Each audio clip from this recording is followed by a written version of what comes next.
And we are live. Back Wow. again. No countdown. Straight in. I missed it. Let me tell you. It's been a while since I've done any live streams. So I think you were missing it too.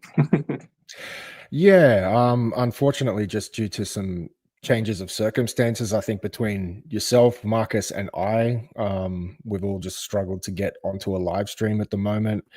I know Marcus is, I don't want to get too deep about him, but his circumstances have changed. So I think he'll be finding it difficult to get on many live streams moving forward, which is disappointing because Marcus is really good. He's always doing quite a lot of analysis. So I think we'll be missing him with all that kind of stuff. How about you? Have you had a lot of time, or you don't have much time to do streams anymore? Yeah, I do have a lot of time. I do have a lot You of do. time. I play a lot of games. I have nothing to do, nothing better to do. Now, of course, Volo. I do work and all of that, but yeah, I do have time. I just need to. The thing is, I want to. So my issue is, I want to play games. See, what happens when you have a YouTube channel is that if you're playing a game, So the thing is, if I'm playing a game and I'm not going to make a video about it, sometimes it feels like I'm wasting my time because why? But the thing is, I'm not wasting my time. I like to play games. So it's difficult to balance that. And yeah, that's what happens. I want to do this YouTube thing, and I've been doing it consistently for a long time already. But I don't want to stop playing games because I have a YouTube channel. Because otherwise, see, I don't have a 5090 to show off to people. Hey, look, I have a 5090. I have it because it's my dream. I want to use it. So if I'm not playing games, it's like a waste of money. See, if I don't use my TV, if I don't use my PC to actually enjoy it, it's a waste of time. And the thing is that the YouTube channel takes time. It takes effort, of course.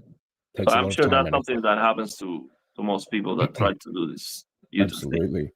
thing. Just give me 1 second. I've just got some noise over there. I'm just going to fix that up before I continue. So I'm going to read some comments before the stream started. We were supposed to start like in 1 hour. So I'm surprised we have 20 in the chat already. So, there was a confusion with the time. He lives in Australia. So we have a very different time zone. So it's like morning next day for him right now. So Bolo says, even if it's not OLED, I think when you try bigger monitor or TV, it's difficult to return back to smaller one. Absolutely. So this live stream, we're going to talk about 100 inches for gaming. So why don't you tell us, why did you decide to get a 100-inch TV? And is that for gaming only?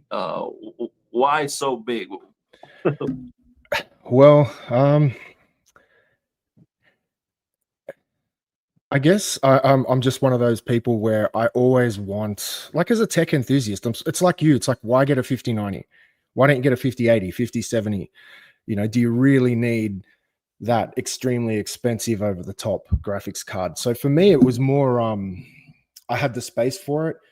I already have a 100-inch TV, which I'm going to get rid of it now. But it's just, the only thing I can say is once you get a larger display, it's so impossible to go back. Like I'm fortunate enough where I've got a couple of rooms where I've got a couple of 83-inch OLEDs. I've got the G4 83-inch, and look, that's a fantastic TV. But I don't know. It's like guys with cars. You always want the V8. You always want the bigger horsepower. I definitely want the V8. Yeah. See, the problem is I don't have a V8 yet, but I want it. The problem I see is what Volo is saying. Like, it's gonna ruin you because after you see 100 inches, you don't want to go lower than that, and now you're screwed because there's no QD OLED that's 100 inches. Yeah. You can get a WRGB OLED, but it's like crazy expensive. So the best TVs the best technology for the TVs we're getting right now, they are not that big. Now you might be able to get the RGB mini LED TV from Hisense. That should be amazing. Yeah. But yeah, you're kind of screwed with the size because you're definitely not going to be upgrading every year. Yeah. And yeah, it's a lot of money. Look, I hope this doesn't come off the wrong way, and I apologize in advance. I don't want to sound snobby or anything, but I actually tried really hard I was talking to Hisense and saying, hey, I've got a YouTube channel. Can you give me a discounted price on the 110-inch TV? Because you're right. I've got a 100-inch TV already, which is now on the way out, and I've got a new one waiting to go on the wall. And for me, I'm like, boring. It's the same size. So I don't want that to come across.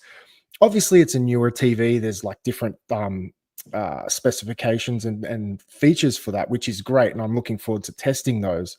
The main thing, and I'm about to make a video about it, is the existing 100-inch TV I have is a HDMI 2.0 TV. So it doesn't have any high frame rate, gaming, that kind of stuff. So for me, one of the main reasons I wanted to upgrade was because of gaming. I always play games on it. And with the Nintendo Switch 2 coming out that supports high frame rate, I wanted to get a TV that could support all those features. So, and going from a 100-inch with 60 hertz to say my G4, with 120 hertz on my Xbox, that's a significant difference. And so I was finding myself whenever it was time to play games, I would always go to my G4. But when it was time to say watch movies or sports, I was always going to the 100-inch. You just can't beat the size. And what is the exact model of that? Is it Hisense U7 what? Yeah, so let me I'll show you some. And isn't that 144 hertz? I think Hisense this year even had 165 hertz. 165. Is that from this year or is it from let last me show year? you. So let me read some comments when you do that. So George is asking what happened to streams with gaming tech. We lost him with Apple, so he's on the dark side now. He's gone, man. We've lost him. He's changed his name to something else now. So yeah. Marcus, he will continue to do his YouTube videos.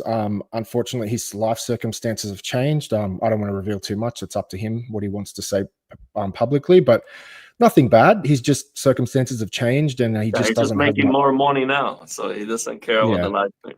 He just doesn't have as much time where he finds he's getting more value out of the videos rather than the streams. But who knows? Hopefully, he'll come back eventually. Oh, nice. So you have some pictures. Did you take it out of the box already? No. So this is it currently sitting in my garage. So in answer to your question, so we have 165 hertz game mode. Oh, VRR. There you go. Not that matters for me. It matters a lot.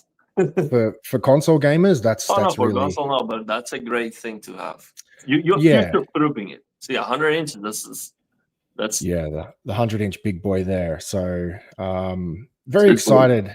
Wait, go to the right again. Go to the top right again. There's the U7 QAU. Yeah, that's the model. So yeah, well, you know how we had Hisense announce the U7Q, the U8Q. It's just the AU designation at the end for Australia. Oh, Australia. So basically, yeah, it's just the 100-inch U7Q. I actually have a meeting coming up with the training manager for Hisense Australia, and I'm hopefully going to be able to publish that video. Oh, nice. And one of the questions I'm going to ask is, what are the regional differences between, say, the U7, U8, and then the Australian models and the American models? Is there a difference? Is it just operating system and some, maybe the antenna, things like that? Or is there any significant differences in terms of, the picture quality and what different panel maybe or something like that? Yeah. That would be interesting. So do you know is that a quantum dot mini LED? Do you know some of the? It is, yeah. Okay. Yeah, it is a quantum dot. So I actually wanted to purchase the U7, sorry, the U8Q, but the timeline for the TV was not going to be released until roughly around September this year. And I just felt like, okay, so let's say they release the TV in September, and then November, December, we already start hearing about the 2026 TVs. So for me, why would I pay full price for a TV that's just come out when they're already going to start talking about new ones in a month or two? For me, that just didn't sit with me very well. So I decided just to pull the pin on the U7. Because so basically you're saying that was the only new TV that you had available from Hisense. Yeah, I could get the U6Q or the U7Q. So that was the biggest one I could get. And as I was just mentioning earlier, so I've got a bit of a relationship with Hisense Australia, and I was trying to talk to them and convince them, saying, hey, I've got a YouTube channel. I want to promote your TV. I'd like to buy the 110 or the 116-inch Hisense because it could fit on my wall. Explaining to them, like, let's collaborate. I'll help you do some videos and some promotions. And unfortunately, they weren't able to help me with a discount. Wasn't asking for free, but I was asking, maybe some sort of mates rates type of thing. But what blows my mind is, say, these Hisense TVs, at least in Australia, like this, you're looking around the $7,000 range for this U7 100-inch. But if you go up to the 110-inch models, you're looking at $25,000 for an extra 10 inches of TV, which it just doesn't make sense to me. And then the 116-inch forthcoming with trichroma tech, I can't even imagine how much. No, that's gonna be crazy. And how much was that? Which one? The one you just got. This one. So this was roughly around $6,500 to $7,000 Australian. So that's it wasn't insanely expensive, mind you. These have just landed here, so these are brand new TVs. Like we're always 6 months behind America, if that makes sense. But one point I'd like to highlight is, so this was me originally getting my 100-inch TV back in 2021. So this is the existing one. Just look at this. I don't know how clear this is. Can you see the weight? Oh wow, that's 110 kilograms. So the TV itself, just the panel, is 110 kilos. So what's 110 kilos in pounds? 110, like 200, more than 200 pounds. That's a heavy. I mean, that's probably your weight. 240 pounds. Oh, more than you. No, I weigh more than that. But you weigh more than that? Okay. Yeah, you're big. You're very tall. That's 240 pounds. That's just the TV. So in the box, it was 190 kilos. And so the difference you can see here is this TV came on, as you can see here, like this wooden pallet. It was that heavy. It required a special truck. Let me show you something here. So if I go and I share this, I wanted to show, I thought this was something I will be featuring in my video. So this is the original video I posted.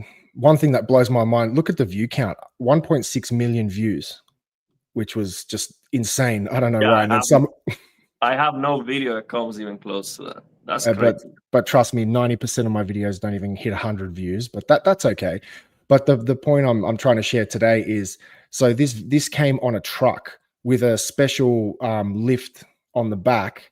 And as you can see, it came in on a wooden pallet. So I think we just canceled it, and that's okay. But yeah, so the difference is with this TV now, this TV, the new one, let me just go back over to here. It's a lot lighter, I guess. Man, it's 40 kilograms lighter. It comes in a little cardboard box. And two guys carried it in very comfortably. So like the difference in like the first TV required like the truck was just for that, special lift on the back. These guys just picked it up and carried it off the back of the truck and walked it down into my driveway. So yeah, the interesting part about the new technology is just how much weight they have shaved off the TV. Not that that's a big deal, but it's something to talk about. No, I definitely think that's very important. When I think about 65-inch TVs, I don't care about how big they are. I just want performance and brightness. But when you go to that size, definitely to save some weight is important, because otherwise you cannot even move that thing around. So we got a super chat here from Jimmy Harrison. Hey, Jimmy. Thank you very much. Thank you very much. We're Jimmy, back my at it. man. How you doing, brother? Good to see you, man. So, and let me ask you. So now I was looking at some, and we'll read the comments. Okay, we'll check out. Let's catch up. Yeah. So I was checking. So 7,000 Australian dollars. That's like 4,500 US dollars. So yeah, look, I got it a bit less than that, but that's pretty much retail. So you're telling me that instead of getting the Bravia 8 Mark II 65-inch, you decided to get a 100-inch TV? Did you see the price of the Bravia 8 Mark II here in America? I don't know Australia, but here is $4,000 for a 65-inch TV. Oh, Sony tax. US dollars. So in Australia, it would be like, I don't know, $8,000 or. I'm just looking it up now. So Sony 65-inch Bravia 8 Mark II 65-inch. Yeah, 5,000, basically $5,500 here. That is crazy. Yeah, Sony lost their mind. So we have someone here in the chat who got Metal Crip. He got a Hisense 65-inch U8 Nice. Q.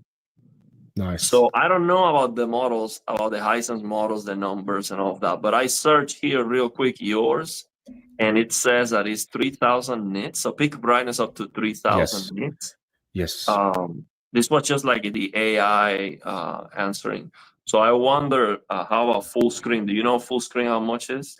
I do. I have it somewhere. I was researching. It'd be like 600-700 nits, or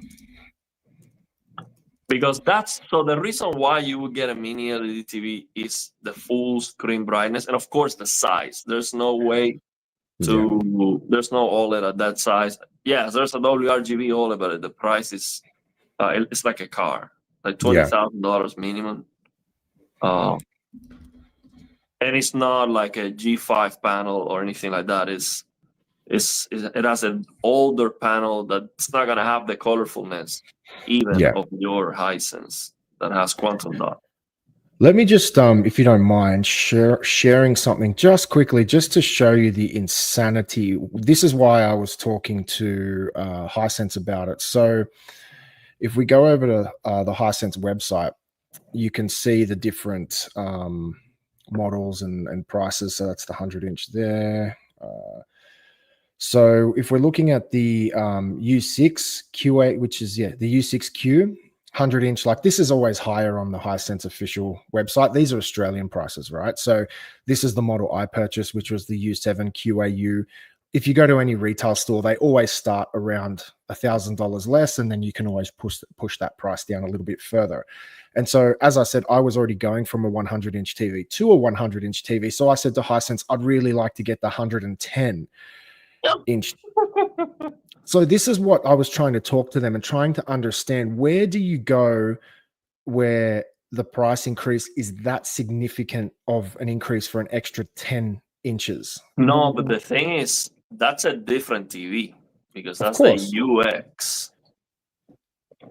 Now, my question is, that's probably the Hisense UX from last year. That's not the RGB mini LED one. No, so then it's not even out here yet. That'll be the 116 with trichroma technology. Yeah. So if you can imagine, this is the previous outgoing model, 25,000 Aussie dollars. Can you imagine how much the 116-inch model will be? Yeah, but let me tell you, that TV is crazy bright. That TV is like 10,000 nits. Actually over 10,000 nits and small windows. That's an amazing TV. When it comes to HDR impact, that's ferocious. That's the TV that Linus Tech Tips got. So that's another territory. I think I would wait. If you want the biggest, the best, I would definitely wait and get the trichroma. It's gonna be more expensive, but it's worth it. Well, man, if the 110 is $25,000, I'm not even. It's not even going to be considered for 116. They're going to be asking $40,000 plus. And again, so this is something I've been having a bit of a back and forth about with Hisense. I'm trying to understand is, who is this TV for?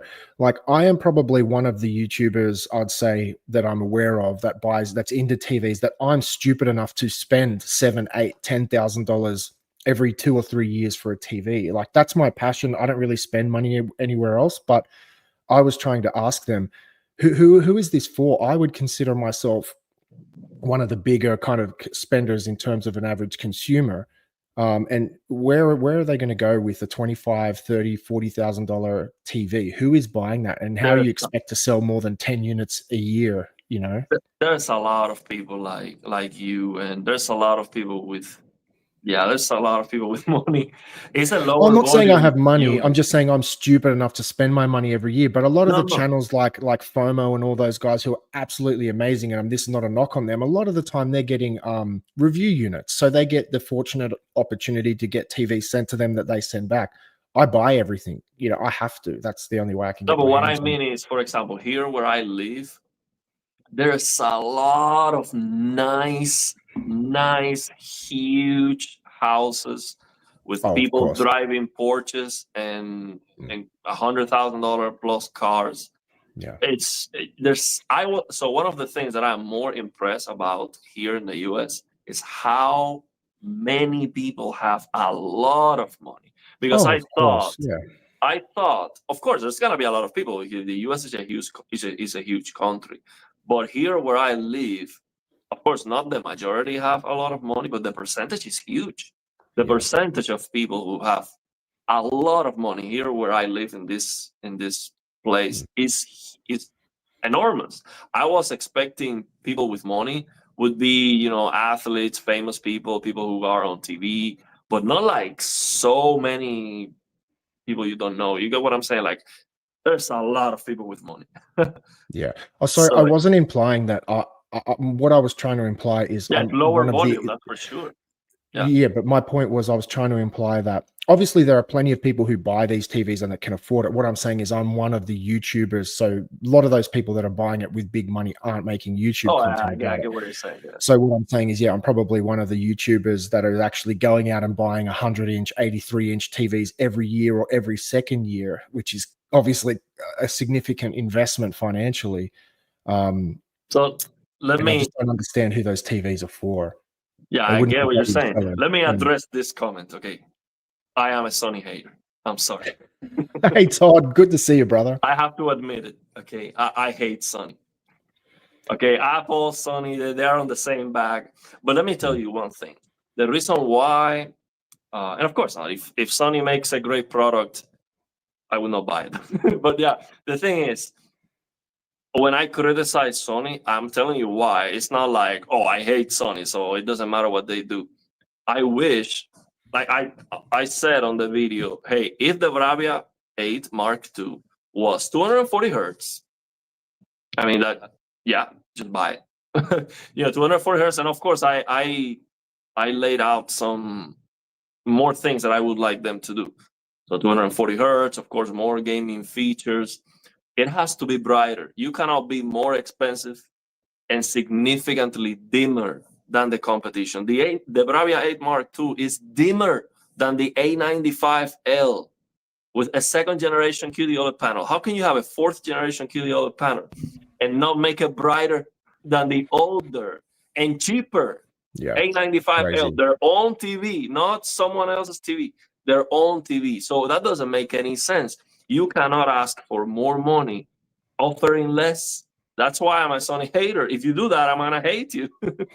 But it's not that I hate the brand. If they do something great, I would not buy it. Yeah. But you get what I'm saying? Like, I am right when I'm laying out the points. It's not like I'm blindly hating on Sony. Yeah, but you come in with the real reasons. Yeah, they have to do better because it just doesn't make any sense. The S90F is brighter. I mean, when I made that video on the store, I didn't have the numbers. The Artings review, I didn't see that. I think they released it when I was making the video or something. I didn't see the Artings reviews. So I was soft with the Bravia 8. I didn't know it was not brighter than the A95L. That is just crazy. How can you charge double the price and be worse? It just doesn't make any sense. And when Black Friday comes, you're gonna have an S90F that's going to be so much cheaper than the Bravia 8 Mark II. It's not gonna. It's gonna make that TV look stupid. Yeah, and I agree with you, man, and I appreciate that where is if you come up with a negative opinion, it's not because you have a bias or something like that. You actually come forward with research and knowledge, and you have reasons for that. So, Yeah. but I actually have a question for you. So this is just the covering the TV that I purchased. So it does say brightness, 2,400 nits, which for not being the flagship model, I think that's still significantly bright. Yeah, but the thing is, from what I heard from from other people that calibrate TVs and all that, is that Hisense always like under promise the brightness. So Yeah. they say 2400, but it's gonna go beyond that. Yeah, I think Caleb Dennison was saying that at CES. He was saying a lot of the times they'll quote a certain brightness, and then he always measures it, and it's significantly brighter. So, yeah, 2400 nits and 165 hertz refresh rate. So this 8-bit plus FRC, is that something you can elaborate on? I was doing a bit of reading on it, but I don't want to comment because I don't truly understand it. Like, is that something? Yeah, that is to try to make it similar to 10 bits without being 10 bits, basically, for HDR. It is, I think, it is lossless. I don't remember the explanation exactly of what it was. I saw it one time with monitors when I was watching the Monitors Unboxed review of a monitor that he explained it, and I forgot the explanation. I saw it on the monitor, but I forgot where it is. Right. It's not a big deal. It's not a big deal. Now, we'll go back to that picture. It says, this is something that I would like you to Sure. check when you get the TV out of the This box. image, or you mean the picture of the actual TV? No, what I wanted to check is what it says: a smooth motion rate 240. So I wonder, because Hisense sometimes they have a dual mode where you can get a higher refresh rate at a lower resolution, or maybe they have a flickering technology to improve the motion. So I would like you to check that out. So we can check that out on a live stream, maybe, or Yeah, well, that actually, so can you just repeat that again? So what was your comment question there? Because I was actually going to ask the chat today, because I have a meeting coming up with the Hisense training manager for Australia. I was actually going to ask your community if they could provide some questions that they would like me to ask. So I'm going to write them all down and basically try to make a video, and I'm going to use yourself and your viewers' questions. But what was that question about the 240? So the 240 is what do they mean by that? Smooth motion rate. Is that a strobing? Like, is it a flickering technology, or do they mean that it has a 240 hertz mode? What does that mean? See, that's what I want to know.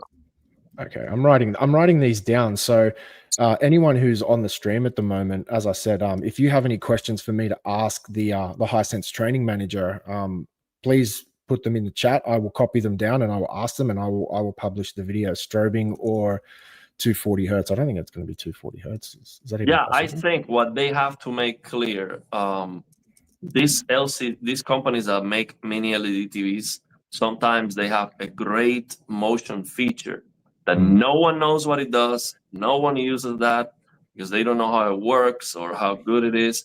They need to advertise that like something that is very good for gamers, because it is. If it works well, it can actually be very good.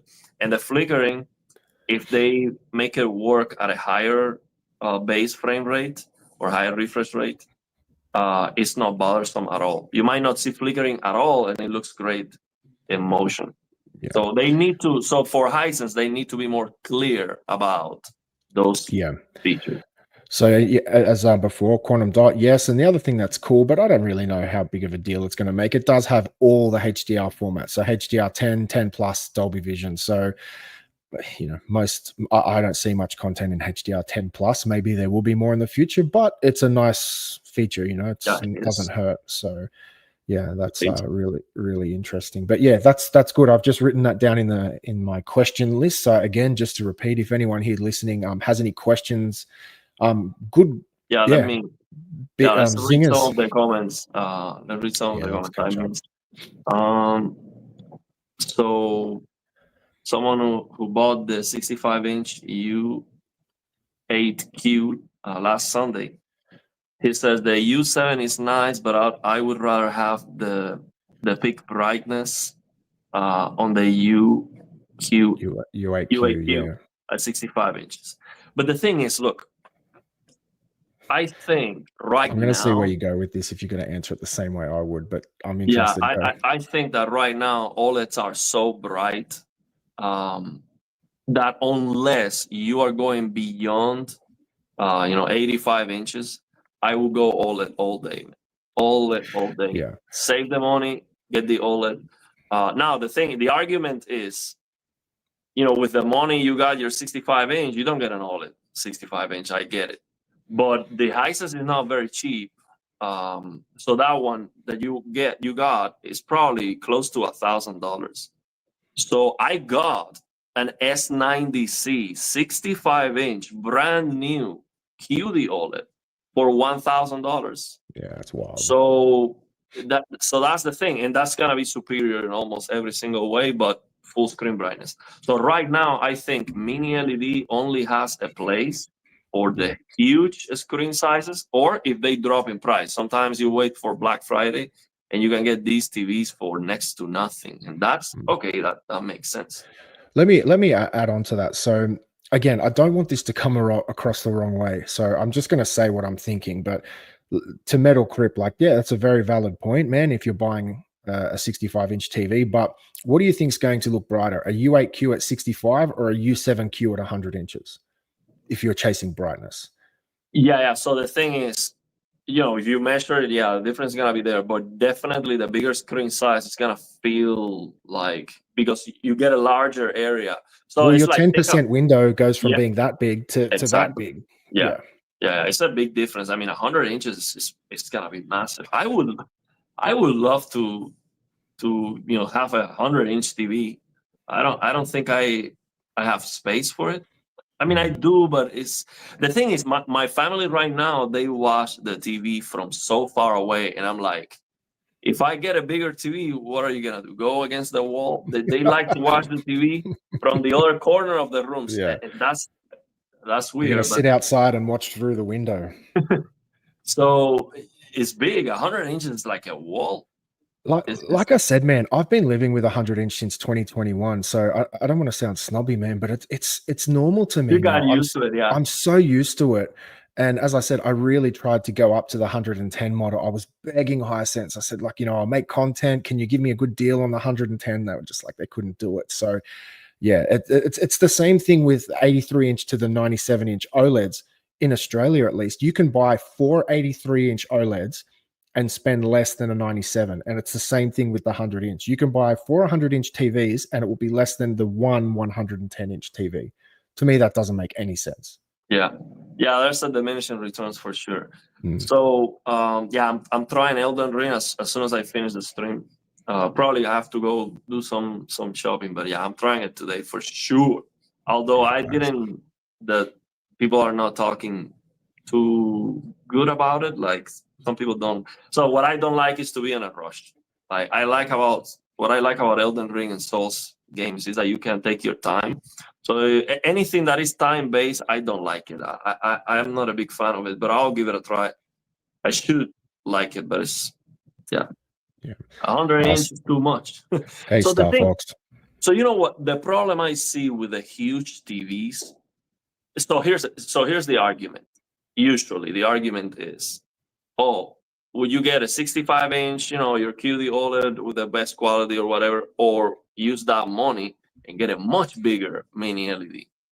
And then the argument is that size is king and size is better. And I agree with that, but here's the problem. I think that it is more important. So being something amazing is important. It's like, wow, look how big this is. It's huge. Like, for example, when I tried the triple monitor setup, look how wide this is. That's impressive. It's amazing. But more important than being amazing is to not have deal breakers and not have issues that would bother you. For example, this plasma TV, I installed it yesterday here on this space because it was sitting on the floor doing nothing. So this is my basement. I have the punching bag over here, so I can come here, be watching something when I'm throwing my kicks and all that. So I love this plasma TV. It looks amazing. Now, when it comes to brightness, space heater. It's good in winter. Keep the room warm. It does warm up the room. Absolutely. So, but when it comes to brightness, this is less than 70 nits full screen. Let that sink in. Less than 70 nits. It's not bright at all. But here's the thing.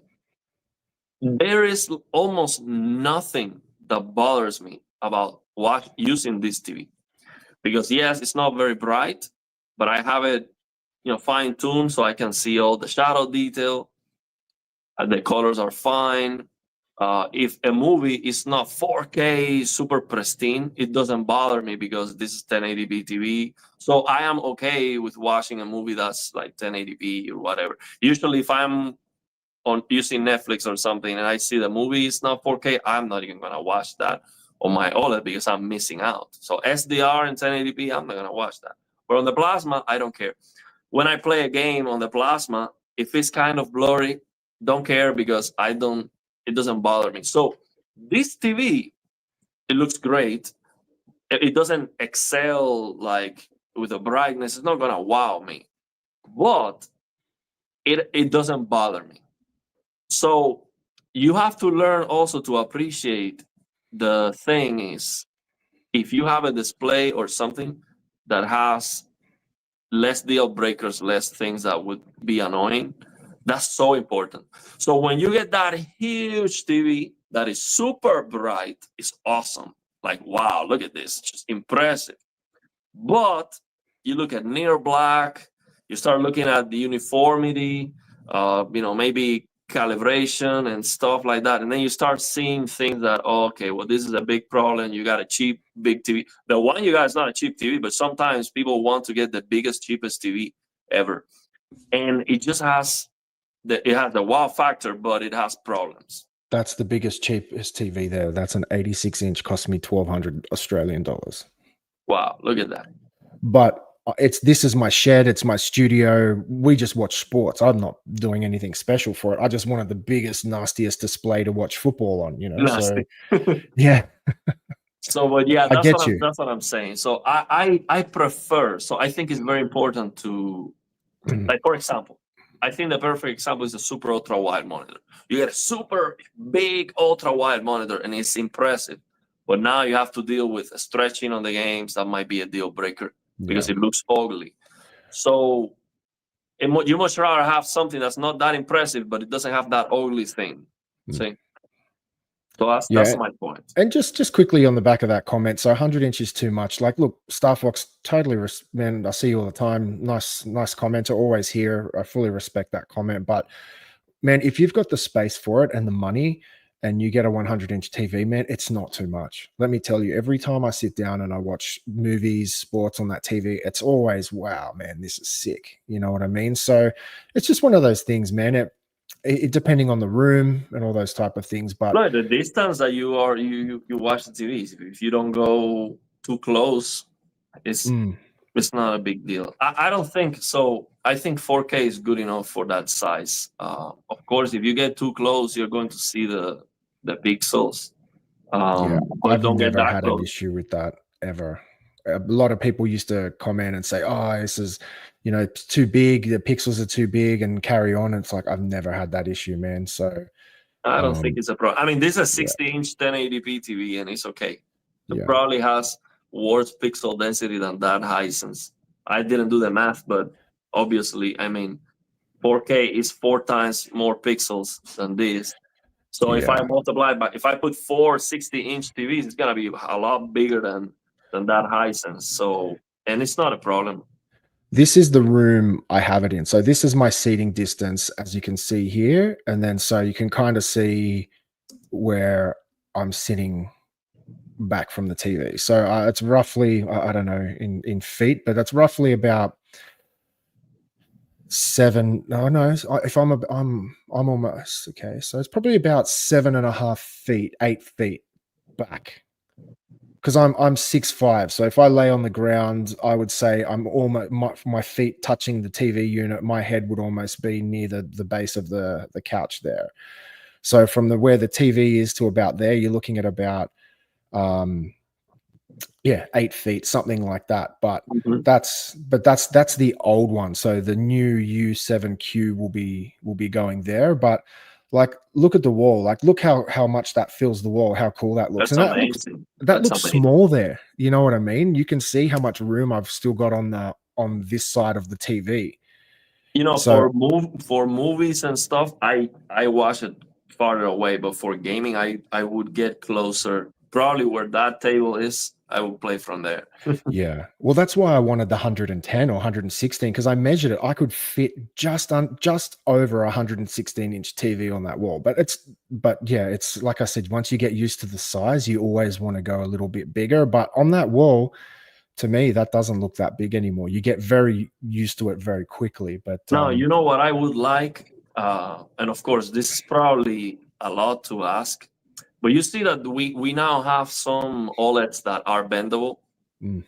I would like to have a huge TV like that. Of course, we don't even have 100-inch OLEDs, but can you imagine you get a 100-inch OLED that you can bend in all directions to make it like a dome?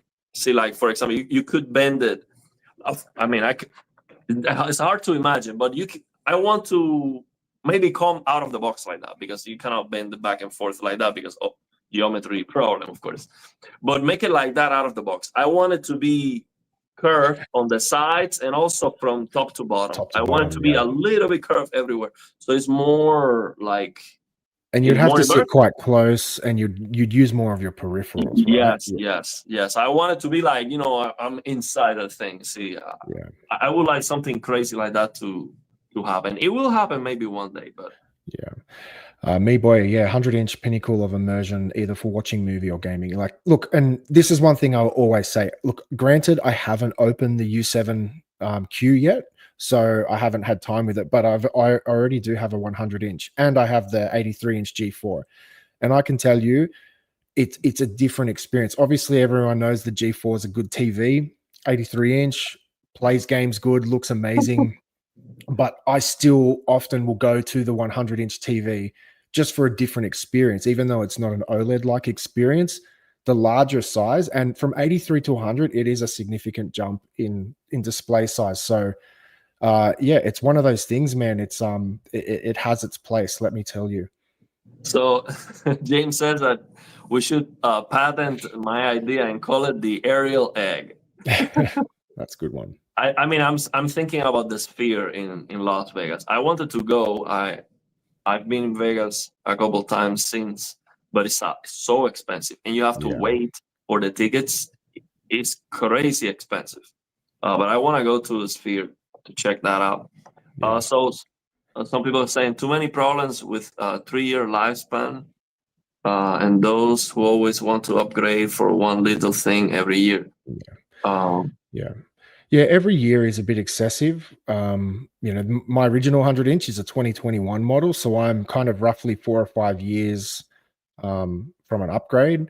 And as I said, my main motivation for upgrading was this existing 100-inch is a 2.0 HDMI 2.0 TV, so 60 hertz, no gaming features, no auto low latency, no VRR. So I think going from 100-inch with none of that, going to now 165 hertz, much better HDR, all these high frame rate options, I think it's going to be a significant improvement.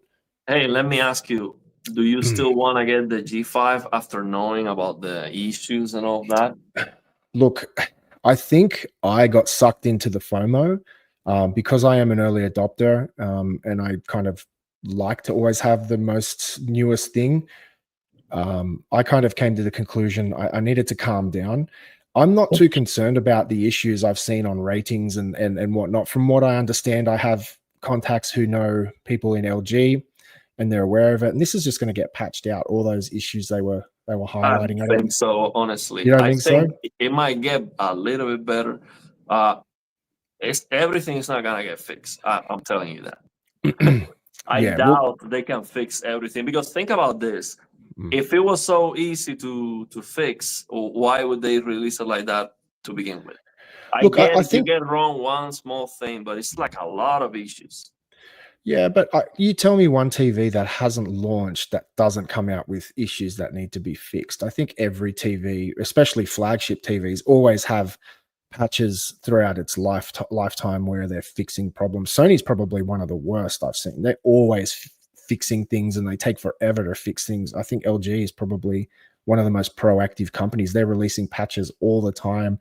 Whenever there's problems, they fix things straight away. I've seen Sony TVs. Remember that TV that said it was going to come out with HDMI 2.1 and they continued to patch things in, and it was years before it all got patched and fixed, and every time they'd release a patch there was more problems added to it. So but in terms in Redemption's question, do you play games more on 83 or 100? And so great question. So this is actually going to change. Right now I play on the 83 inch simply because the 100 inch I have is only a HDMI 2.0 TV. So when I get the new 100 inch installed next week, and this is a 2.1 TV with all the gaming bells and whistles, I really think I'm going to make a big jump. And I was considering swapping the 100 U7Q with my G4 in my gaming room. So it's possibly going to happen. Yeah, for me, I would get closer to the G4. There's no I'm just way addicted to size, man. You can't, like, that's the thing. You just can't beat it. I wanted 110. So going from 100 to 100, even though I'm getting picture improvements, it's a little bit anticlimactic for me. I get it, but I would get close to the TV and get the same immersion, man. I mean, the G4 is an OLED. I know. You can't beat an OLED. Too. But that's the thing. It's like you can't beat quality, but you can get a very different feeling from a larger display, even though the quality isn't there. But I would love to get this TV, man. The Hisense Trichroma, 116 inches. Yeah. But my question is, the problem I see with this is gaming, because this is, sorry, just to the input lag. So my question is, that's my gaming room. So that's where my OLED is. So I sit further back from my OLED than I do my 100 inch. That's a problem. Okay. So I would change the placement of the TV and get closer and all that. But you can't, because the room is the size. So otherwise I move the couch forward and then the couch sits in the middle of the room. No, just get a chair. Like, I would not. Yeah, I could get a chair. Yeah, that's true. Yeah, so that's kind of the situation there, which is why I was considering putting the 100 inch TV there and swapping them around. So I want you to ask Hisense, because you asked me, you're going to have a conversation with them. Yes, yes. Ask them if this trichroma technology will look the same for gaming, or when you use game mode, it's a different TV. I want to know that. And they need to be honest about it, because this could be the ultimate, huge TV for gaming if it looks the same. If it doesn't, then it's not. So you're asking if when you change into game mode, if the features change. It's just, if you get a degradation on the local dimming algorithm, if it has worse contrast, it's not as bright. Usually the brightness is okay, but if it gets worse contrast, or what changes when you go to game mode? If they say same TV, it's just lower latency, I am okay if they have to disable smooth gradation and processing to enhance resolution for low quality content. That's okay. I don't care about that, because I'm going to turn that off anyway. But I care about, picture quality. Do you get worse picture quality on game mode? That's very important to know about this TV, because it should be amazing. This was an earlier comment. I laughed at it. Yeah, Ariel doesn't know what he's talking about. He was talking about the Sony thing when you're giving him a hard time, but I just found it funny. Throwing out the Sony video. I feel so, but the reason why I do this, I hammer on Sony, is so they do better, because it's not only me. A lot of YouTubers are gonna do that. So when Sony sees that, people are giving me a hard time when we do this, they don't do it.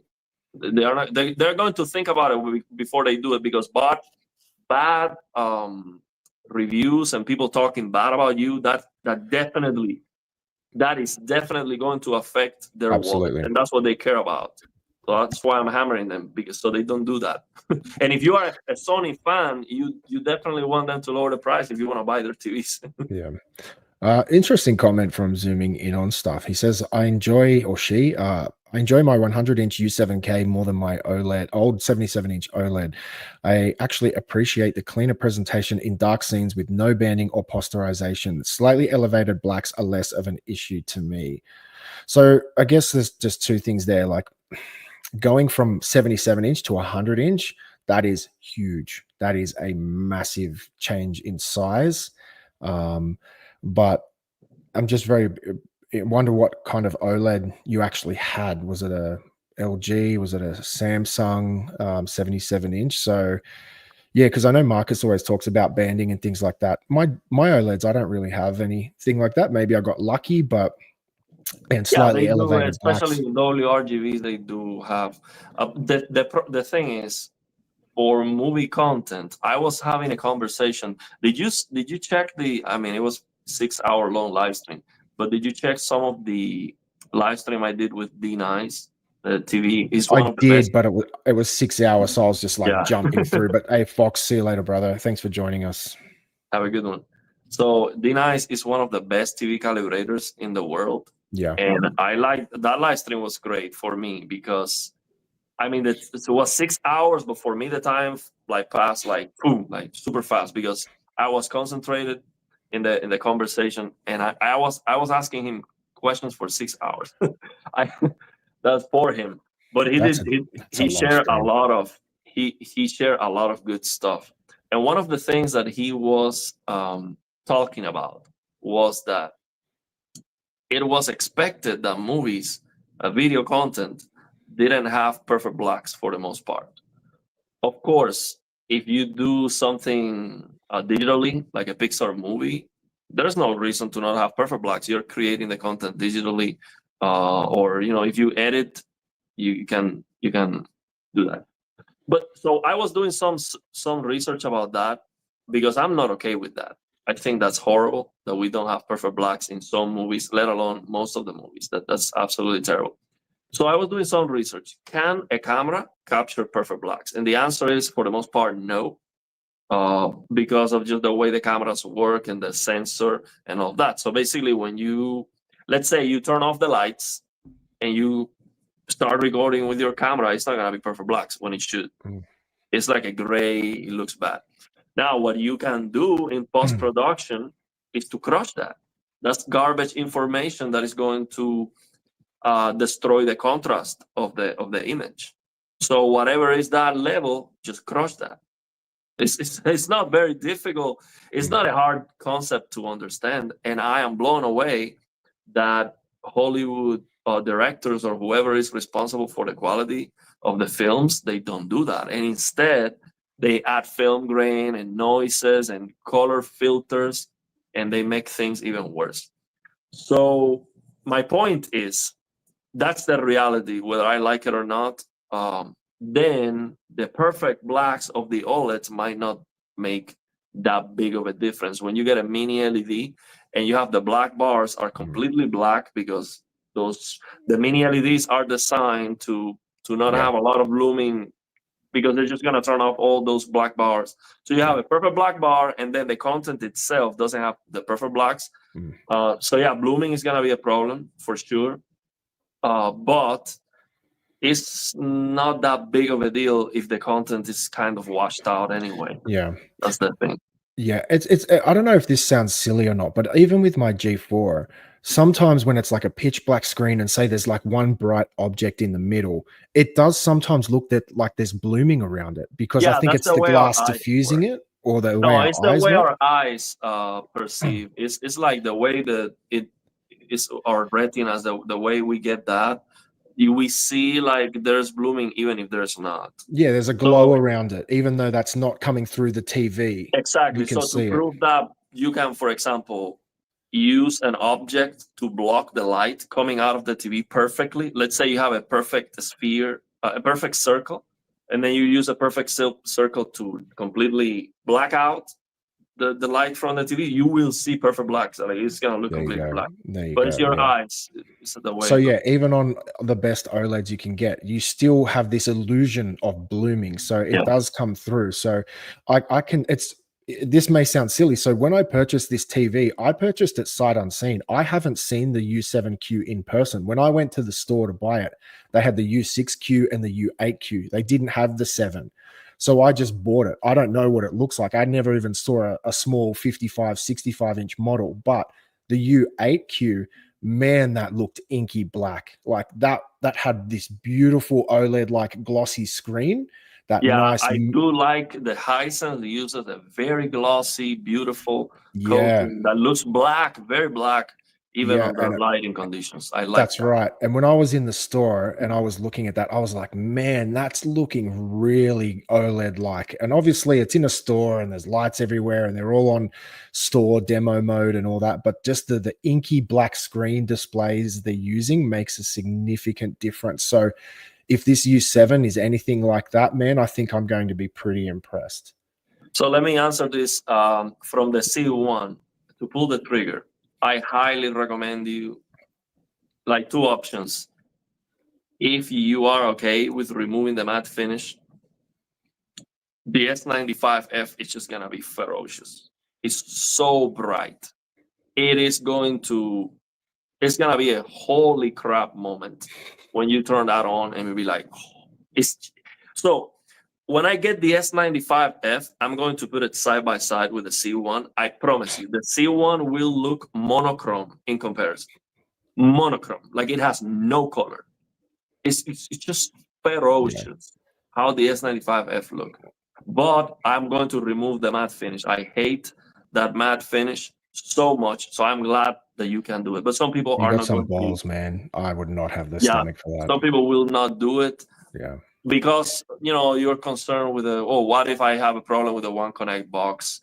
Well, I would still do the warranty claim, and I would fight that the matte finish has nothing to do with the One Connect box. And if they don't replace it, I will hammer on them. I have a YouTube channel.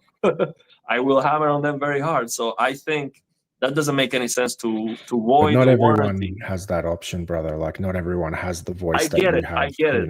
But the thing is, there's no reason to void the warranty because you remove the matte coating. One thing has nothing to do with the other. Yeah. So let's say I'm doing a warranty claim because my screen starts scratching or something because I removed the matte coating. That's something different. But if it's a problem with the functioning of the TV, that has nothing to do with you removing the matte coating. So I will still do the warranty claim. But I understand your logic, but think about insurance, like from their perspective, like they will look for any reason to not validate your warranty. That's why their warranty sucks anyway.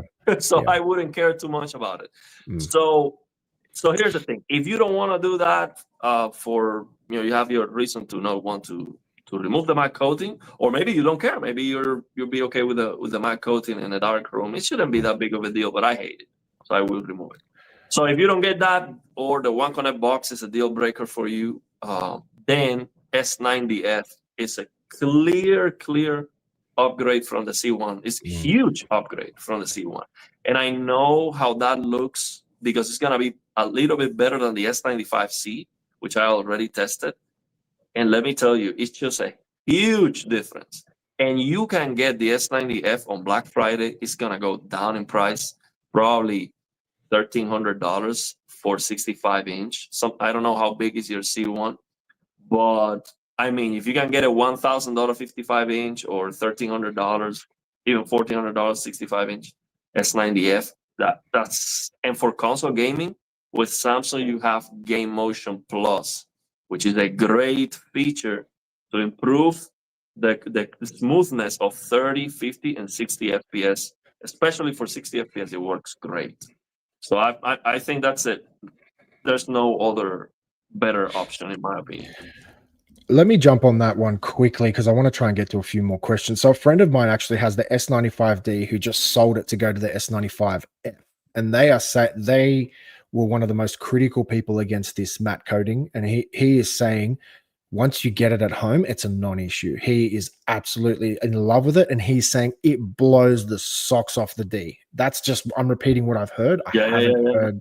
He is saying it is, I hate using the word game changer and night and day because they really piss me off because that night and day means black and white. So it's a significant improvement.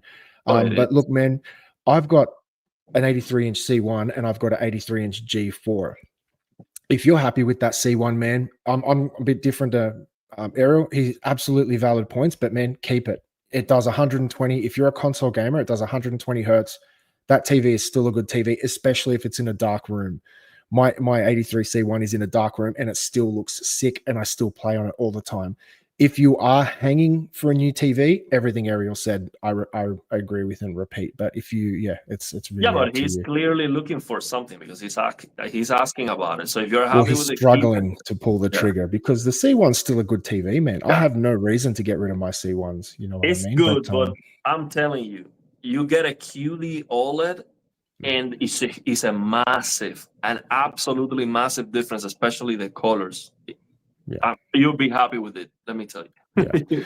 Let's because we've got a huge backlog of questions. Let's try to get through some of these questions, and we'll try to be a little bit quicker with our answers. But okay, I'll just jump in here and we'll keep going down. So Radu Grigoras, hopefully I pronounced that correctly, my friend. Viewing angle is crap on the Hisense. I was looking at the U8Q, went with the S90D for 200 more. Man, well, yeah, that's a S90D. That's an OLED. Like, it's going to Well, OLED's make sure it's a QD OLED because the S90D has some sizes that are WRGB. Make sure it is an OLED. So 83-inch is not going to be QD OLED, and a smaller than 55 is not going to be QD OLED. And in some countries, there are only like one size that's QD OLED, like 65 or something like that. Yeah, I was talking to KG about it, and he was saying there's a way to look at the serial model numbers, not the model numbers, the serial numbers to identify if they're QD OLED or WOLED panels. But at least in my country, we don't get that opportunity. There's no room you go to with TVs piled up you can look at. You just say, I want this TV, and they give you whatever you got. So yeah, it's depending what country you're in, but yeah, it's a very valid point. Metal Crypt at 89 says the TVs in Australia are directly and not full array. I mean, I think he meant to say direct lit and not full array local dimming. Depends what TV you're talking about, man. So that's not all of them. So let me answer this question here from Ben. Is the 4,000 nits recommended on the S95F, or does it have drawbacks? So nobody's gonna recommend that. I will. So of course, if it's gonna be amazing. So the problem is you're going to probably get a little bit less. So here's the problem. I have a very good contact that doesn't want me to, mention him. That's okay. But he told me everything about it. So the thing is, when you max out the brightness, you see that we use the EOTF tracking settings on the service menu to squash down the EOTF tracking, so it's not looking overly bright, a lot brighter than reference. Well, the problem is the S95F is so bright that the number, so as high as it goes on those EOTF tracking settings, which is like 255, if I remember correctly, it's not high enough. So you can try to tame the beast a little bit, but not enough. So it will still be over tracking the EOTF, and at the same time, you are going to make it look a little bit dimmer with high APL scenes than out of the box.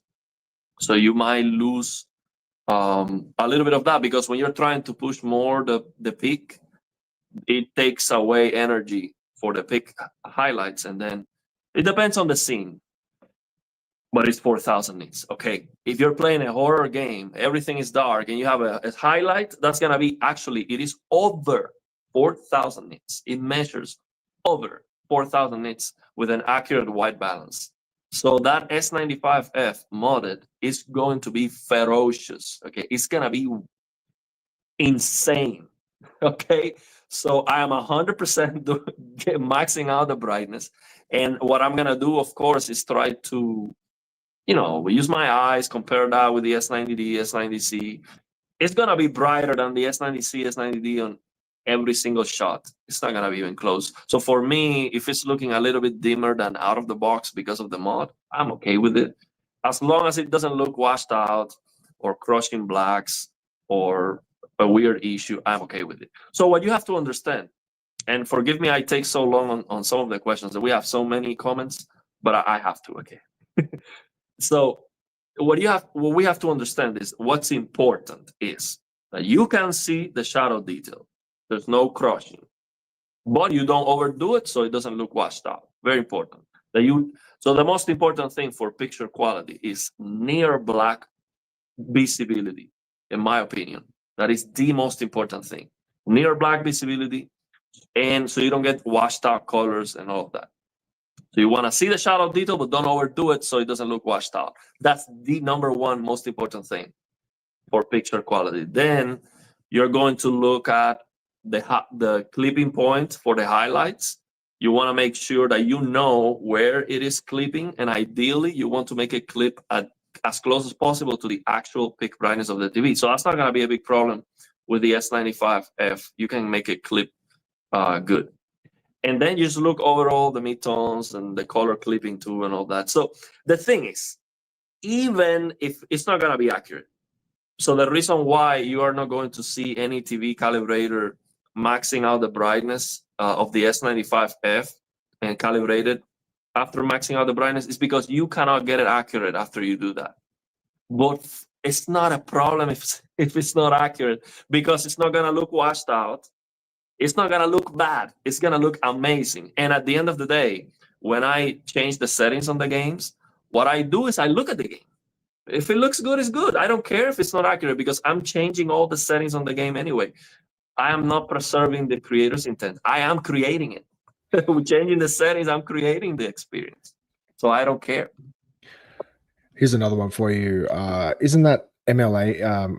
Isn't that an MLA issue with the perceived black? So I've heard you talk about this before. So there is a issue with the perceived blacks. I thought it was the light diffusion or something like that. The issue. Yeah, with the MLA removed the polarizer, so the ambient light raises the blacks a little bit. But it's not a big problem on the MLA on the G4. It's not a big problem. It's there, but I don't think it's a big problem. Gaming Tech doesn't like it at all. He said on his room, it looks kind of magenta, reddish. He talks about that. I've never noticed it, but mine's in a somewhat light controlled room. But I think here's a bit of a layup for you. So what about an S95S versus a C4? Come on, man. On that live stream, I asked D-Nice, I asked him, G5 versus S90D QD OLED, the dimmest panel, which is the one that I have, 1500 nits. So the difference in brightness is enormous. G5 is so much brighter. It's not even close. And he thought about it like it was not a clear, G5 all day long. No, he said G5 at the end, but he was like, The thing is, it was a struggle. Bro, QD OLED is where it's at. So forget about it. When QD OLED is brighter than WRGB, it's just no conversation.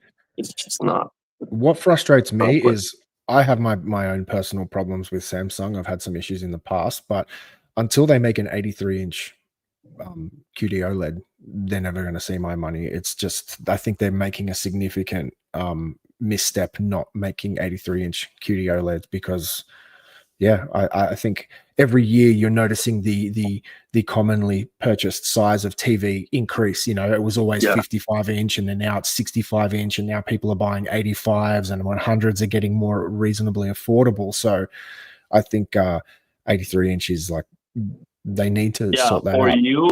For you, it's like bare minimum. You can't go backwards. 100-inch TV, you cannot go back. Well, how can I go from an 83-inch G4 to a 77-inch S95F? It's just going to feel stupid. You know what I mean? So it's and you're right. You back yourself into a corner. Once you buy the biggest size TVs, you're screwed, man. You're screwed. There's nowhere to go back. You know what I mean? So it's a bit tricky. So Buddy says that he's gonna get a Sony to make me.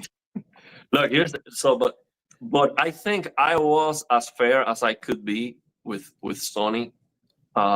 I said the TV looks amazing. Don't get me wrong. That Bravia 8 Mark II looks amazing. Okay, but I'm not gonna start glazing them over when they are like, bending you over like and hitting you with a stick with $4,000. I mean, I'm gonna hammer on them. They can do a lot better than that.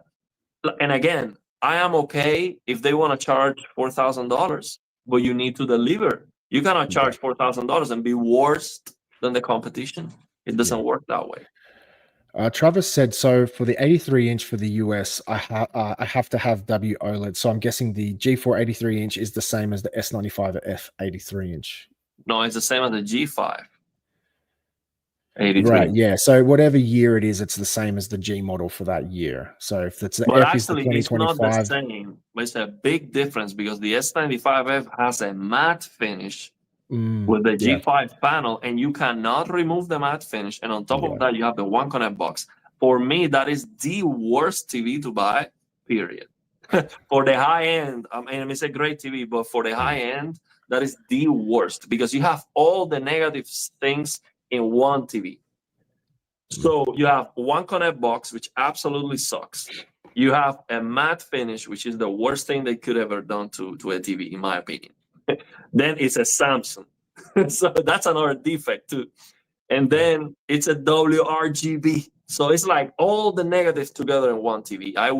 There's no way I would buy it. Ain't that bad, man. W OLED, it's not that bad. No, but it's a downside too. Like if the S95F 77 QD OLED is better. But see, you say that, but then a lot of people, even D Nicey was saying in the end, said G5, and a lot of people I know that get the QD OLEDs. Some people say he said G5 when I asked him G5 versus S90D, which is significantly worse than the G5. It's not even close when it comes to brightness. I'm not saying that W OLEDs are better than QD OLED. I think that argument's won already, that everyone knows QD OLED is the superior technology. But even going back last year with the G4, quite a lot of people would say, okay, G4 wins in this way and QD OLEDs may be better for gaming or whatnot. So it still isn't like you have to get the QD OLED. Like some people I know who change TVs every year, they always say, man, that G4 was so much better for movies and TVs. It just looked more natural. But when it comes to gaming, QD OLEDs are just where it's at. So, you know, it still hasn't definitively convinced me that QD OLED is better for every scenario, but I won't argue that it is the superior technology. So the reason why I am like, yeah, QD OLED and it's not close. It's not only because it's more colorful. The color brightness is a lot better. Luminance. So, for example, the G5, if you display a full screen max out yellow, you compare that with my S90D, will be close. It will be close to a point where you're like, yeah, it's not a big difference. When the G5 is so much brighter than the S90D on a regular scene, it's not even close. So, but that's not only it. I really love that, of course. I love the color brightness, but that's not the only thing. The screen uniformity, and interestingly, it is interesting. I learned from D Nice that the reason why the screen uniformity of QD OLED is so much better is not totally inherent to the technology. It is about the calibration. So he told me that when they calibrate the TVs, the panels, they have additional settings on the factory. They have additional settings to control the sections of the screen to improve the near black uniformity and all of that.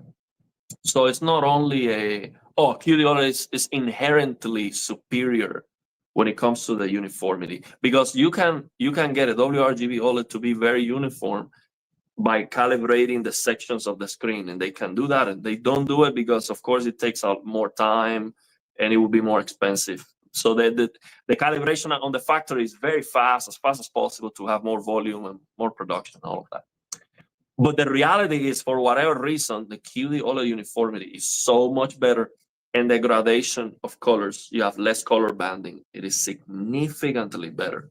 So that is something that is very hard to let go. Like for you, it's very hard to let go of the size.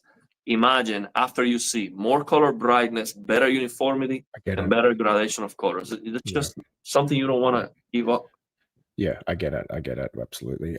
James VR Gimp says, God bless the 240 volts you guys have over there in Australia. Last visited 25 years ago now. Awesome country. Yes, I'm very pleased we have 240 volt. You guys have 120 volt supplies in your home. I think that's the case over there, but let's get to some of these more questions. So, oh no, this is MLA S90. The G4 MLA is the S95F 83-inch, is the full stack panel like the G5. It's not MLA like the G4. Okay, this was one of my favorite comments at the moment. So Ariel does not know what he's talking about. Joking. I know him. It's just joking. Okay. Hey, I'm not an expert. I have no claim I am. No, of course not. No, I just love I just find it funny the good knocks people throw in the comments. It's always good. So, so I think the S90F, it's gonna be a great TV because it's like the it's very similar to the S95C. It's like an S95C killer in person. The S90F, I saw it in person, and I was like, "Whoa, this looks clean, man! Very nice." Yeah, it's gonna be great. So, yeah, I mean, the thing is, if you can stretch the budget and get the S95, it's gonna be better. Of course. And Samsung drops the price big time. So what I would do is, if I were hunting, actually, I will try to get a 77 if I can. I'm gonna try to hunt for use S95F. So because I'm gonna remove the matte finish anyway, so I'm gonna try to see if I can find one that has the screen a little bit damaged or something. You know, like the coating is kind of messed up. If I can see it in person, oh, you might get lucky, man. To get something steal. cheap. Yeah, I want to get a steal of a 77-inch S95F. That's what I would like to get. So I would. The thing is, what I was gonna say, after you see S95F max out brightness side by side with the S90F, yes, it's more expensive, but it's so much brighter, man.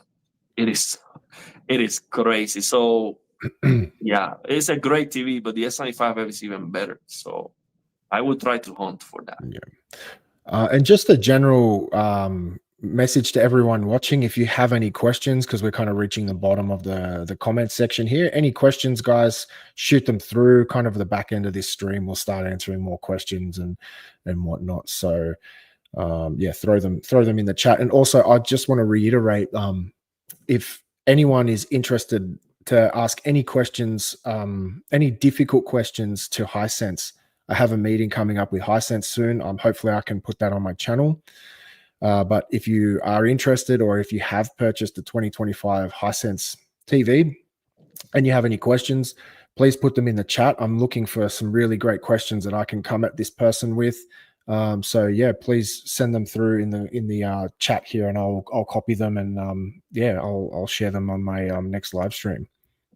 So I'm not sure what you mean about he's asking if there's a way to on an LG TV connected to a PC, if it's possible to make the app apps and YouTube much way sharper and clearer, like a PC connected to a monitor. So on the PC, if you have an RTX GPU, you can use the NVIDIA, upscaling AI. They have super resolution from NVIDIA, and it would improve massively low resolution videos. And what TV is it also, if you can add that in? What LG TV are you using? No, it doesn't really matter what TV you use. This works for everything. You can improve the resolution of the video, and even HDR. You can use RTX HDR. So if you connect the TV to an NVIDIA, RTX GPU, you can improve it that way. But I'm not sure what you mean. Yeah, maybe. Yeah, I'm not sure. But my first thing that came to mind was maybe try using an Apple TV or try using a Google box through HDMI and seeing if that kind of resolves your issues. But or you try the TV settings. I'm not sure what you mean. I tried, for example, the Netflix app on the PC, and the problem is the tone mapping is not right. It doesn't work well. It's like the PC doesn't send the metadata to the TV, so then the tone mapping is defaulting, it seems, to like 4,000 nits, so the content is like 600, and the TV tone mapping target is like 4,000, so everything looks super dim in comparison with the internal apps. The internal apps looks a lot better. I just want to say congratulations to Mr. Chris Newton. He says, "Good day, my friends. I'm currently setting up my S95F. I'm so excited." And the picture I'm showing is the actual TV that he bought. So he sent me this picture this morning of this TV he's just received, and he's currently setting it up. So that's his very box, his very TV there. Nice. And Chris, I was actually discussing you anonymously before. So the person I was speaking about earlier was saying he went from the S95D to the S95F, and he was saying it is a huge jump. It's a huge leap. And he was also commenting about the matte coating isn't as big of an issue as he initially anticipated. So Chris, if you want to add any more comments, yeah, throw them in the chat. Would love to hear more Happy for about you, that. man. But It's gonna be amazing. yeah, man, congratulations. It's like nothing. It's so funny. Not like we all know that feeling. Nothing beats getting like a new TV. It's just that feeling you get when you get, and I actually now I try to slow down and enjoy that process, because I'm like ripping the box apart like it's a, like it's a box of KFC, just trying to get in there quickly. Like, enjoy that process, man. Enjoy unboxing it. Enjoy going through that process and getting it on the wall and getting it all right. So yeah, congrats, man. That's fantastic. So you still have yours on the garage, like inside the box? Yeah, so the 100-inch I have still, that picture I showed earlier of it just sitting in the garage, that's exactly where it is now. So my existing 100-inch won't be gone for another week or so. So I'm hoping next week when they remove it, I can then just simply, put the new one on the wall. So yeah, looking forward to that. I'll make some videos on that, and hopefully people will be interested to see that process. So yeah, I would do the live streaming. The unboxing will be a live stream. Yeah, So see, I find, like, I don't know, people sometimes I find them boring, but some people like it, some people don't. I'm that's not not sure. boring. Like imagine like how many, but see, I like it in real time, because if you make a video and you show me very fast how to do it, it looks easy. I want to see a Yeah. struggle. I want to see the That's a good one. real struggle to get Yeah, that thing out of the box. But that's, I mean, any way you do it, it's gonna be you good. like to have the punishment. Let me say this. So Marathon is saying that he doesn't even max out the brightness on the S90D. It's bright enough for movies. Yeah, but you're talking about SDR. I tried to. What happened? We freeze for a moment. So I try to never use SDR. I have to, of course, if I'm using the internal apps. But if you have like an external thing that can do HDR, I would always go HDR. By the way, man, I have shared the settings I use on my S90D, and man, those settings are good, man. Let me tell you, I would never lock my settings behind the paywall, or I always like to share. I'm gonna do members only video, by the way. I really appreciate all the members. We have 29 members so far. Thank you very much for your support. I will make content for members only, but it's never gonna be intended like a paywall. Oh, you want my settings, you have to pay for the membership. No, you support me. That's your choice, and I really appreciate it. I'll try to give you back, or any request that you have, I will do the video. My point is, those settings that I share for the S90D are absolutely insane. I got the shadow detail so perfect. It is so absolutely unbelievably good. The contrast, the brightness, everything just looks perfect to me, on point. And sometimes you see people who play around with the settings, and I've done that many times. And I'm not saying my settings are accurate or anything like that, but it's just incredible, man. Incredible. And I just gave it away for everyone. You can check it out. If you have an S90D, I mean, it's just incredible. And I share the settings for the S90C for movies too. So check it out. Just quickly jumping over to Chris's comment again. So he goes, I jumped into a YouTube video on the S95S, and all I can say is wow, like, wow, what a step up from the S90D. So he had the S90, not 95D. And the matte is a non-issue so far. It's so good. Oh yeah, from the S90D, it's just a monumental difference. I saw it on the store. in comparison, the S90D looks like it's broken. Like there's something wrong with it. That's wild. That's how man. big the difference is. And that TV last year was getting good reviews, man. People were saying it's a good TV. That's what I mean. So it's like for people to say like it looks broken. Because it's just the brightness. It's just so much brighter. The S95F is gonna. So the thing is, it's not brightness like it's color. See, the thing that people need to understand with QD OLED, sometimes people say, "Oh, I don't care about brightness that much. You know, brightness is not all that matters and all that." Of course, brightness is not all that matters. But once you have a QD OLED, the brighter the better. It's that simple. Because with brightness, everything improves. You get better contrast, better color, everything improves. Yeah. So it's just better TV because it's bright. Comment from Brandon Kimball says, I don't understand the fascination with these huge TVs. Aren't you just paying to sit further away from your set? So, Ariel, why don't you jump on this one? I would say you are paying to be able to sit closer, but that's not what he's doing. So the way he is looking at it is, okay, here's my space, here's where my couch is, here's where my wall is. When I sit on this couch, I want to have a bigger TV. So you just buy a bigger one. But what I would do is I would try to get more immersion by getting closer. So I would get as close to as is comfortable. So I don't want to have to, of course, be having to turn my neck, but I will get closer if I have a bigger TV for more immersion.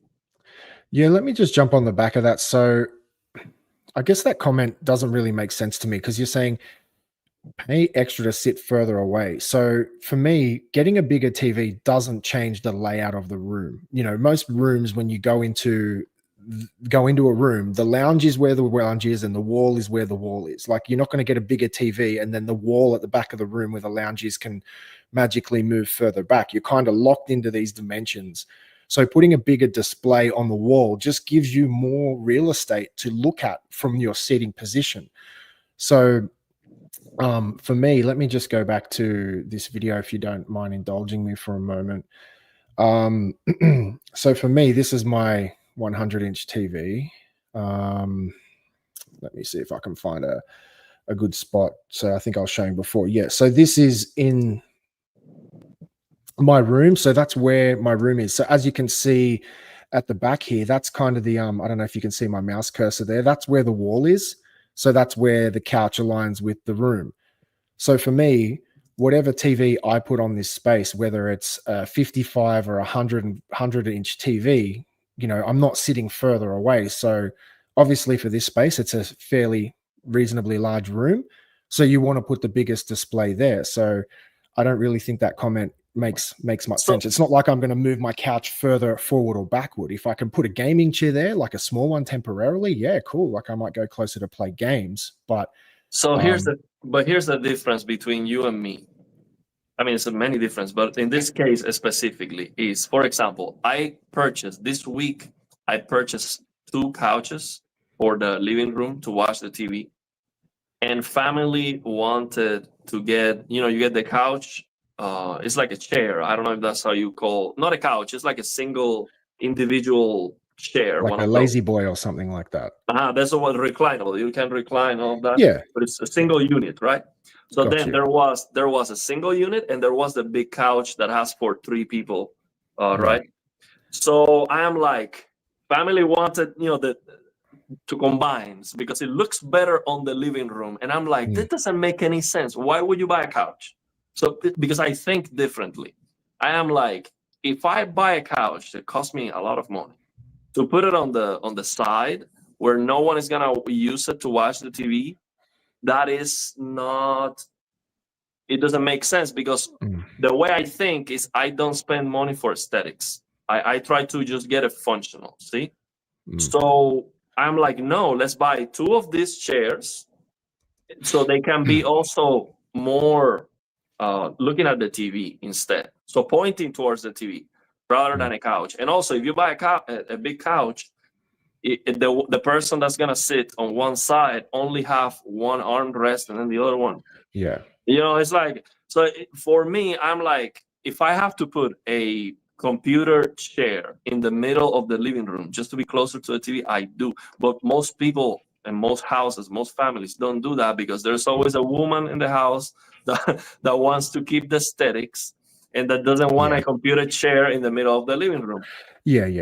Absolutely. That's a temporary thing. I would happily place it there and remove it every time just to get more enjoyment out of it. But if you look at this picture here, you can see I'm sitting fairly far back from the 100-inch TV. So, you know, it's obviously just, each room is going to be different, and you know, the setup's different. But as you can see here, the lounge room, like this 100-inch is really suitable because you can see how many places there are to sit. You know what I mean? So whether you're sitting all the way on the other side or on the close side here, you're going to have, you know, a good experience because because the TV is so wide, you're not sitting off angle, you're not sitting on the side, you're almost still getting a front on view of the display, if that makes sense. So I would put a computer chair where that small table is, and I would put the TV closer to the floor. So that's what I would do. But that's this is also a family room, you know what I mean? So it's like if I want to play games, I just put my beanbag or something down right in front of the TV and I just go for it. So another thing I'd quickly like to share just before we move on. So this was the other day. So when the TV arrived, so as you can see, big difference to the original one.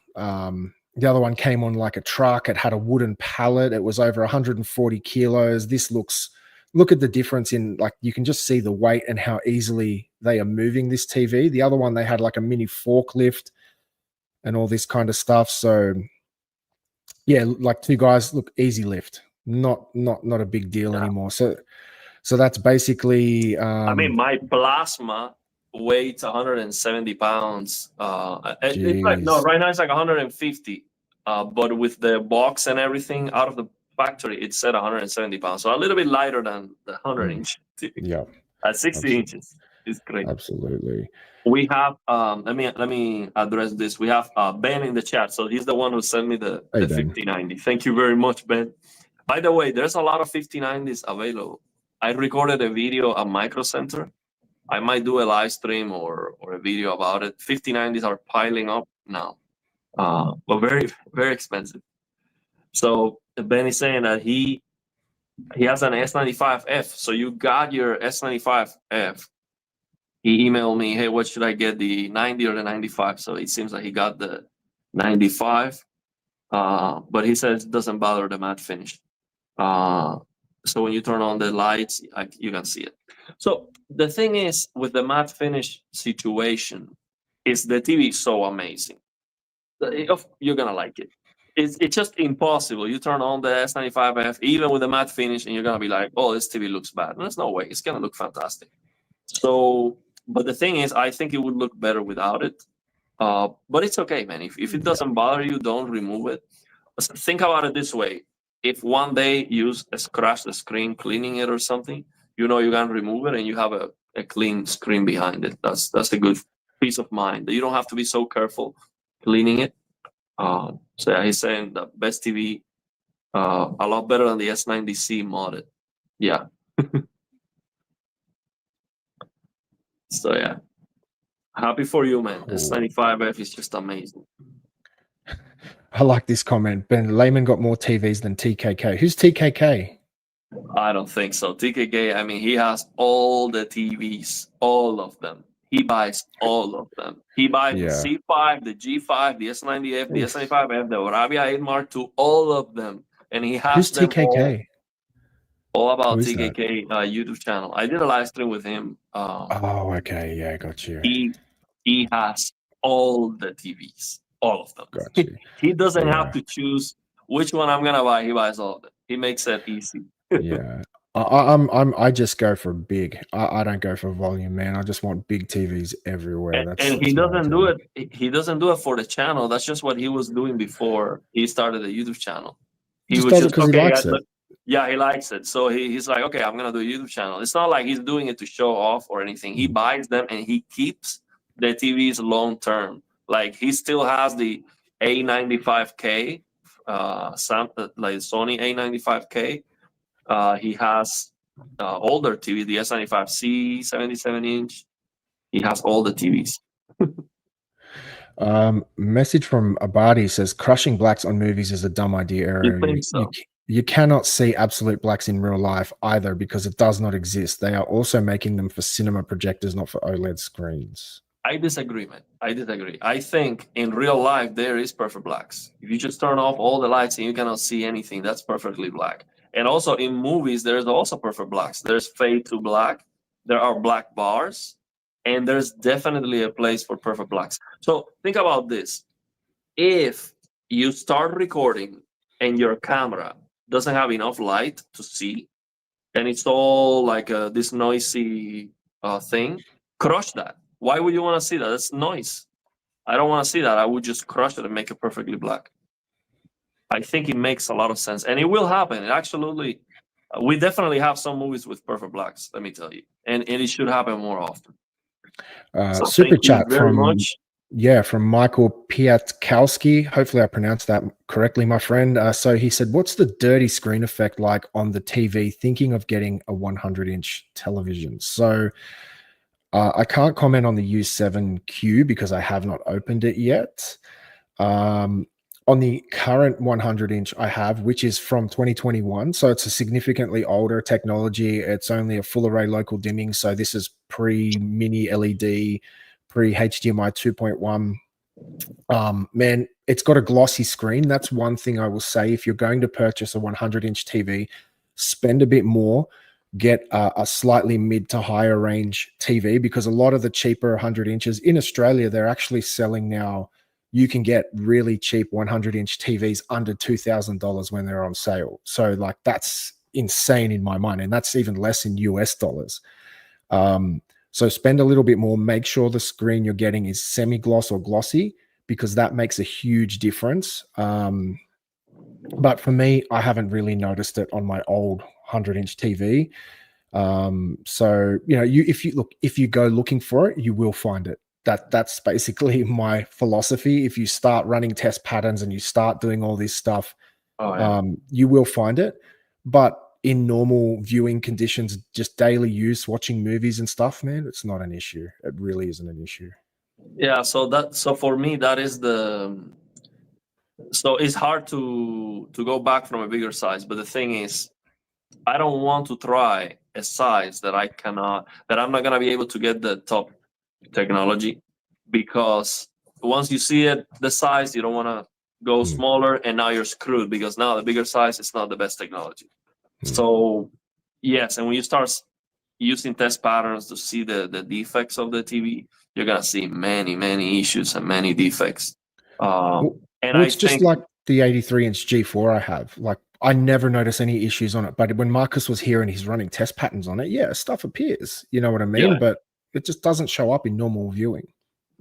It does, but so once you notice the defect with the test pattern and you look for it, you see it in normal content. But once you don't know it, then you might not see it. So it's better not to know. Sometimes it's better. The only time I've ever seen it when I was watching Dune 2, and it was those dark scenes in the desert. I don't know if you've seen that movie, Dune 2.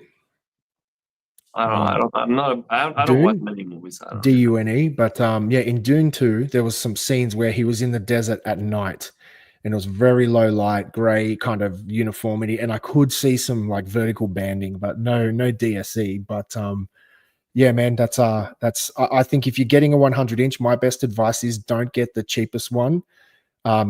Spend a little bit more and get a good quality one. I personally would avoid Samsung at those sizes. I would go for a good Hisense, mid to high range Hisense or TCL. I think you're going to get much more bang for your buck at that screen size. Samsung is just too expensive.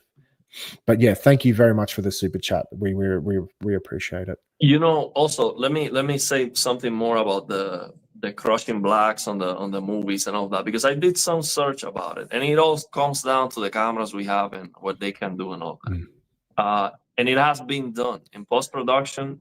People have changed it to be perfect blacks. Basically, whatever is noise from the camera, you can just make it dark, completely black. But the other problem with movies is the color filters that they use to change the mood of the movie. So in post production, they want to add a green color filter or something like that. So the problem, and this happens with games too, is that if you have darkness and you add a green color filter or blue to the darkness, now what is supposed to be black is it's not black, it's like blue or green or whatever. In my opinion, that's a terrible idea and it looks very bad. It looks absolutely horrendous. And in games where we have mods to fix that, once you fix that, it looks so much better. So I am not against color filters, but if you add a color filter, you have to exclude the what is supposed to be black and just make it black, because you can still get that mood if that's the artistic intention, but you don't want to affect the contrast with a color filter. So I think the movie directors are wrong, and what they're doing is not better. It is not better. If you fix, for example, any movie, if they just do what I'm saying, which is basically where you don't have information, it's just noise, just kill that, because it's affecting the contrast. Just make it black. Comment from Travis. This is really interesting. I wanted to jump on this one because I actually went through this scenario myself. So I'm trying to wrestle with a tape measure, but I can't tell what I would actually lose returning this 83-inch for a 77-inch. So what I ended up doing was you just go online and look up, say, the dimensions of a 83-inch TV. So you just get your horizontal and your vertical measurements. And I just got some masking tape. So I ran a bit of masking tape from one point to the other, and then obviously you go down and back across and up again, so you can get the box of the 83-inch. And if your 77's, because you've got an 83 going down to a 77, so you probably don't want to put tape on the wall, but maybe you can do it on another wall where it's blank and do the box of an 83 and then a smaller box inside of a 77. It is a bit of a drop. And it's very hard. We've discussed this earlier. It is very hard to go down in size. If you've got an 83-inch, that's obviously an OLED. I wouldn't go down if that's, say, like a WOLED, I wouldn't go down from 83 to 77 just to get the QD OLED. I would just stay where you are, man. So you're kind of in the similar spot where I am, because you can't compete with size, man. That's just such a big thing for me. But maybe Ariel says something differently. But and he wants to go from G4 to G5, 83 to 77. I would not do that. That's silly. Very silly, man. Not necessary. Yeah. No, I mean, if you're going from a G4 to a G5, well, you just get an 83-inch again, but you're wasting your money. If you want to go QD OLED, that's different, because you're getting a different technology with other qualities. G5 is a lot brighter than G4, but it has a lot of issues. I would not even recommend the G5 right now until they fix all the issues that they have. I would not get the G5. I mean, our team said just keep your G4, don't get the G5 until they fix all of that. So if you're gonna get something different. I would get the QD OLED, but to go down in size is hard. It's very hard. Yeah. So we're just coming to the last kind of 15-ish minutes of this stream. Yeah. So any questions, guys, throw them in. But I will just quickly jump in, Ariel. So it looks like for a while we may not be doing many live streams, or what do you think? You're going to try to do some more? Or? See, the problem is that StreamYard absolutely sucks. The quality is terrible. You cannot show, like, it looks very bad. The audio, the quality of the video is very bad. So it's very expensive too. We've been paying like $60 a month for this trash. We have to find something better. So what I can do is using OBS. I can invite you, but the problem is we cannot have the stream running on both channels. Yeah, we have to find something else that works for that. But StreamYard is not it. We've been wasting our money with a terrible quality with the StreamYard. I mean, the only reason why I've been doing it is because of gaming tech, because he found this option and he will. Like, I was paying it because we were splitting the cost and all of that. Between three, it was cheaper, but now between two, we have to pay more. And then, and the thing is just not good. It's not good quality. I would never pay for it by myself. I would certainly like to continue doing some more live streams. So maybe that's something we can discuss, because I know the subscription to StreamYard, which is what we're using now, will run out in a couple of days. So we won't have this option to stream anymore. But if people in the chat, let us know if you would like to see us continue doing live streams. Just because, yeah, sometimes I'm not sure if that's what people want, if they just want regular content, or if they like interacting with us more so with you in real time. So yeah, please let us know in the comments before we kind of wrap up this stream, because this could possibly be the last stream for a while. And for those who have just joined us on the back end of this stream, Marcus probably won't have time to do streams for a little bit. So until his circumstances change, I think he might be tapping out. So it would be interesting to know if people are still curious. Let me tell you one more thing, because I'm very passionate about this, because I have spoken with a couple movie directors, not movie like documentaries, like directors in general. They do documentaries and all other stuff.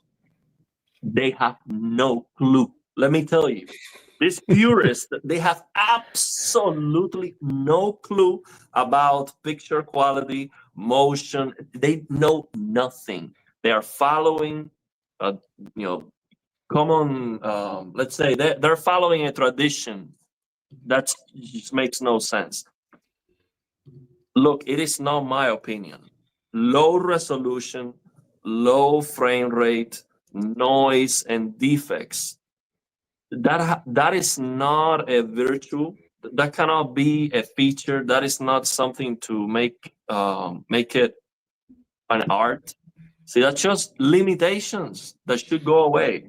The only reason why this stream is 1080p 30 fps is because that's as much as we can get right now, paying money for this crappy StreamYard. But if I could do 4K 60 HDR, that's how this stream would be. So these movie directors and Hollywood and all other stuff, they are wrong. They are completely wrong with what they're doing, and their movies look absolutely horrendous. They suck. And if they do what I'm saying, the movies would look a lot better. If you watch a movie that was high FPS, 60 FPS, that's not high FPS, but let's say you watch a 60 FPS movie and you didn't like it, it's because the movie was not well done. But if they do it right, and if they look, film grain is a defect, okay? It needs to go away. It has no place. It looks terrible. Every single gamer, when opens a game, the first thing they do is they turn off film grain, chromatic aberration, lens distortion. All this is crap. Motion blur, all those things, that is absolute garbage. So they have amazing cameras that can record with very high resolution and frame rate and beautiful picture quality, and they restrict the FPS to 24 to make it cinematic, and then they add a color filter and raise the black floor, and now the contrast is worst. So it just doesn't make any sense. These movie directors, they are wrong, and they are not doing a good job.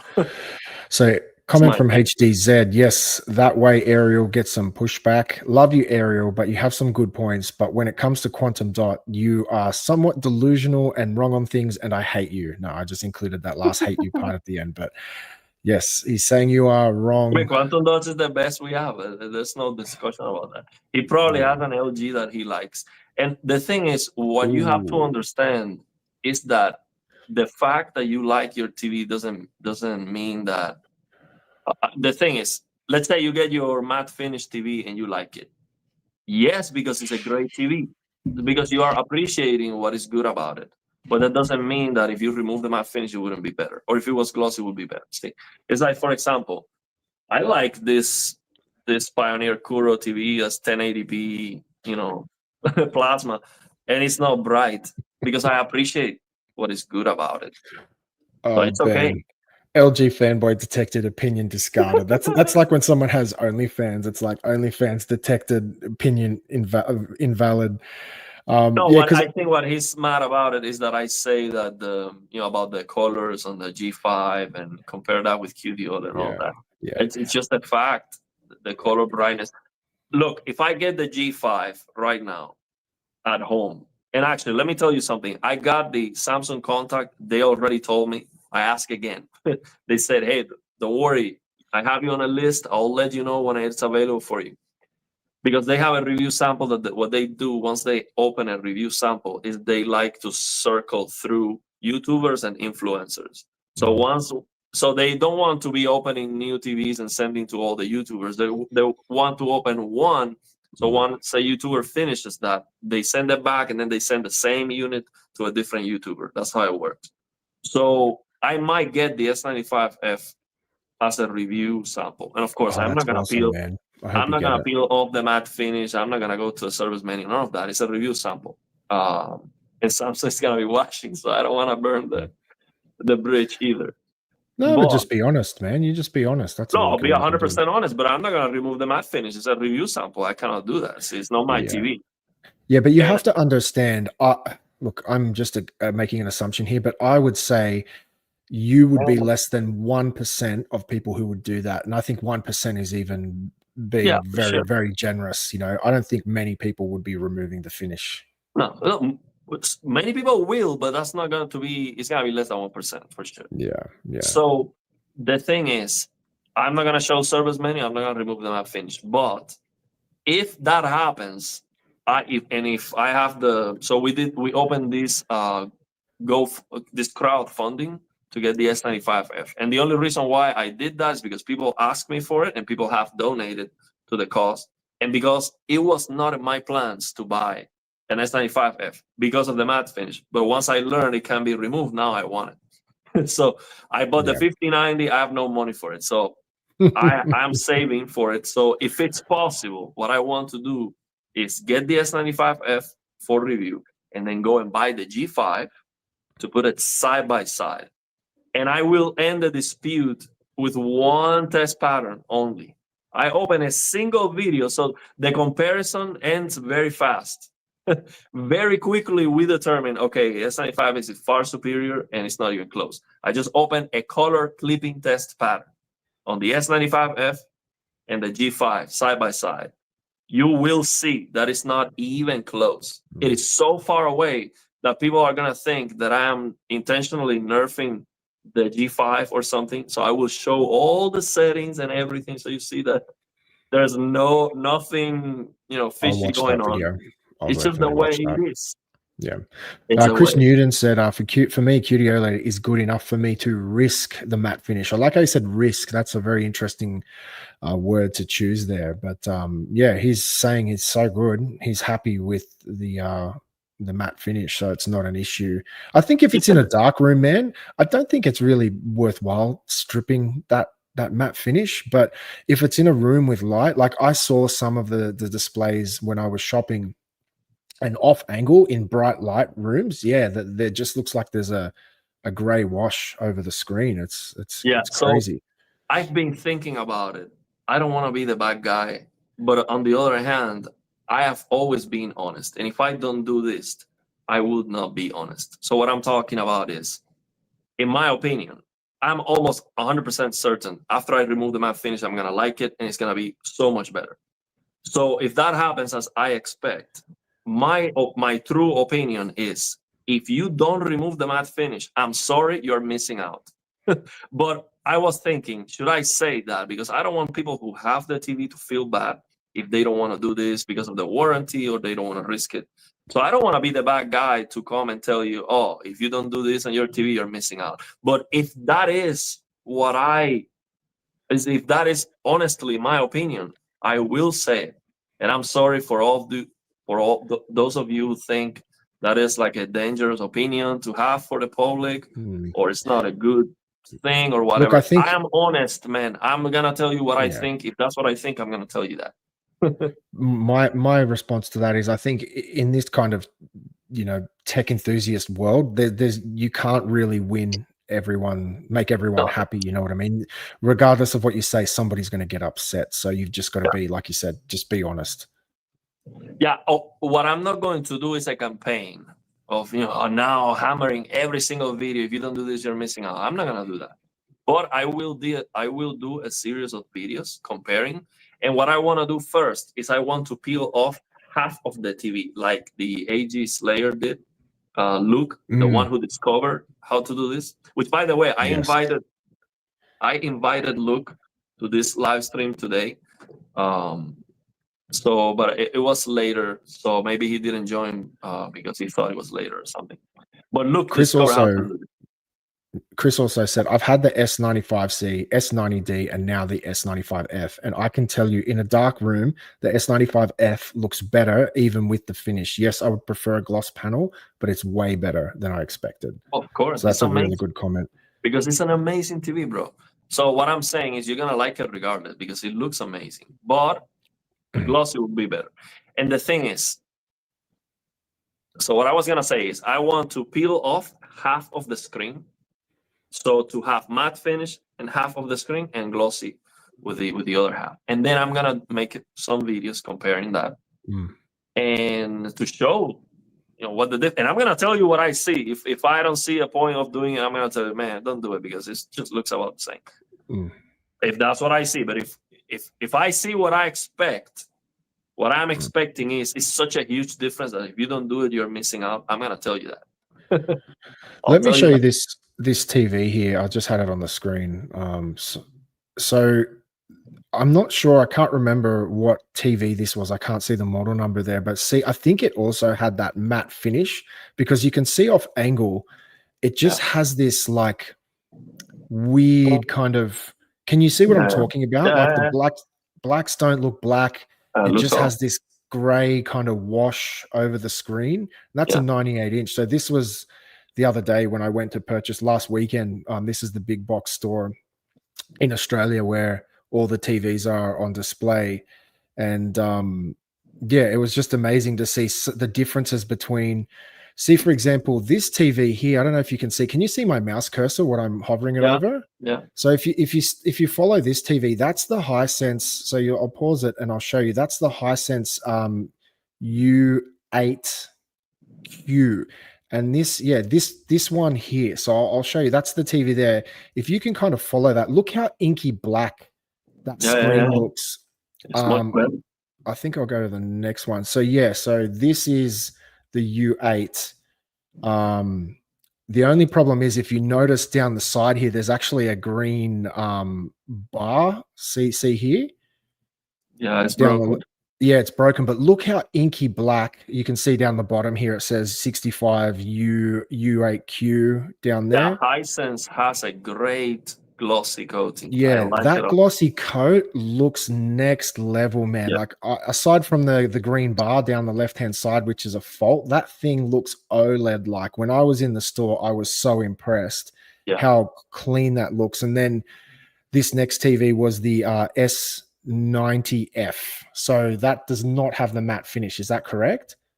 No, that's a semi-glossy. And that demo that they are displaying there looks incredible.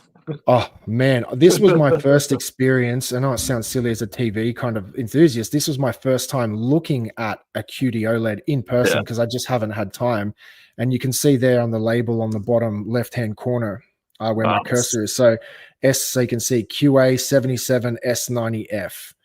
So this TV just looked so good, man. Like, but at the same time, like those colors are like spastic. That's the only word I had to use.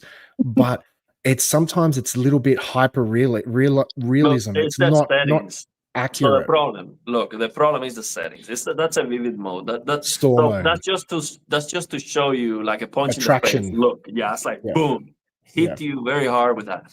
But the thing is, those colors, when they are where they need to be, it looks natural and it looks amazing. The problem is when you just stop the colors and you're clipping and all of that, you're making everything look like that. So it looks more like samey. So it looks the same. It's not. It looks cartoonish, So, but that's what I was saying. For the settings. That's because of the settings. Yeah, and that's what Chris Newton was also saying to me is that like he often prefers say a WOLED for his movie content or TV. He finds it a little bit more natural, but he was saying for video games where you want that hyper realism, you want those insane colors. He said the QD OLED is no comparison. You cannot go past one. Look, the problem is that people use SDR with max out brightness and white color gamut, and that looks wrong. It looks like the green looks nuclear. That's just not natural. Yeah, It's well the said. settings that are Nuclear. Yeah. wrong. So, but if you have HDR, accurate HDR, it looks natural and it looks as saturated as that. Just not everywhere all the time. That's the problem. Yeah. Probably final comment here from HDZ. Thank you for all the great comments today, everyone. So I have both the LG and the Samsung QD OLED. And when people say QD OLED has better colors, I just think they watch too many cartoons and are used to animated colors, because my C9 has great color and natural. Look, I'll explain it very simple. Open a 10,000 nits yellow full screen test pattern. Okay, the difference between QD OLED and WRGB OLED is so big that any WRGB OLED is gonna look like monochrome in comparison. Okay, it's enormous, the difference. I'm telling you, even a G5, which is a super bright, if I do that, it's not gonna look super bright anymore in comparison. Even with my S90D, it's gonna be close, which is mind blowing because the G5 is so much brighter. The color luminance is a huge difference. It's just an incredible thing. Yeah, and I think that's something like, I guess I'm still kind of coming to understand is that, like, brightness is brightness, but color luminance is a very different thing, because as you get brighter with a WOLED, those colors start to fade and wash out. With a QD OLED, they just maintain that richness. It's a big difference, especially using HDR. For example, the G5 color ends like close to 1,000 nits. It's like 1,000 nits, let's say, maybe a little bit more than that. My S90D has 1,000 nits of color too. And when you compare the TVs side by side, my S90D looks super dim in comparison to the G5. It's gonna look not even close, but the colors, they are close. So that tells you the difference. Yeah. Probably the final comment, guys, but Chris Newton says LG has better motion and deeper blacks, in my opinion. That's why I love them for movies, but both are incredible. Any thoughts on that, Ariel? You know, I don't really like. See, the thing is, my purpose is not to avoid hurting anyone's feelings. My purpose is to tell you exactly how I see. I don't like this comment from some reviewers that no matter which TV you choose, you did good. All TVs are good. No. I'm watching a video, so you tell me which one is the best. I would say that's true if you bought an OLED, in my opinion. I know you might not like that, but I think if you buy any OLED, you've made a good decision. You did better. You did better. But the thing is, no, I'm not going to tell you if you got any TV, you did good because they are all good. No, I'm going to tell you what I think is the best. And I'm going to tell you what I'm not an expert. Look, I think the reason why people, watch my videos, it's not because I'm an expert, because I'm not. And I'm telling you, I'm not an expert. I don't have a colorimeter.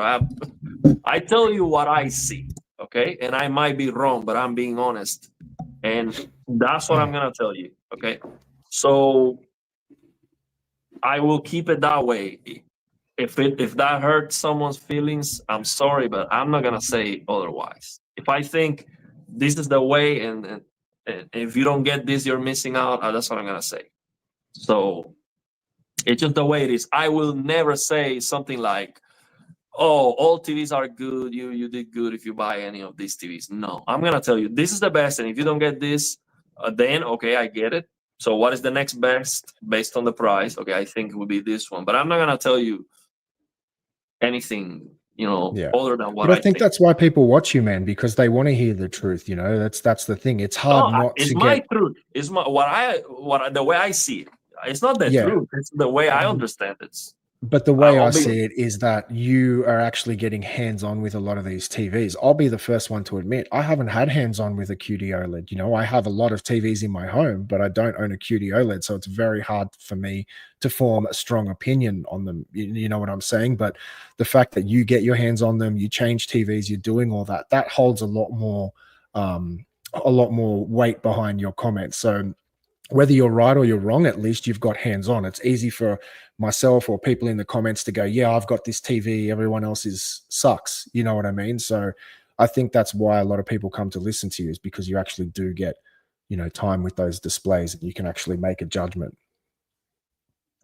Okay, well, let's leave it there, man. We've been like over 2 hours. Yeah, we'll figure out a different way of doing this, and we'll get it done. This is not gonna be the last live stream. I hope not, man.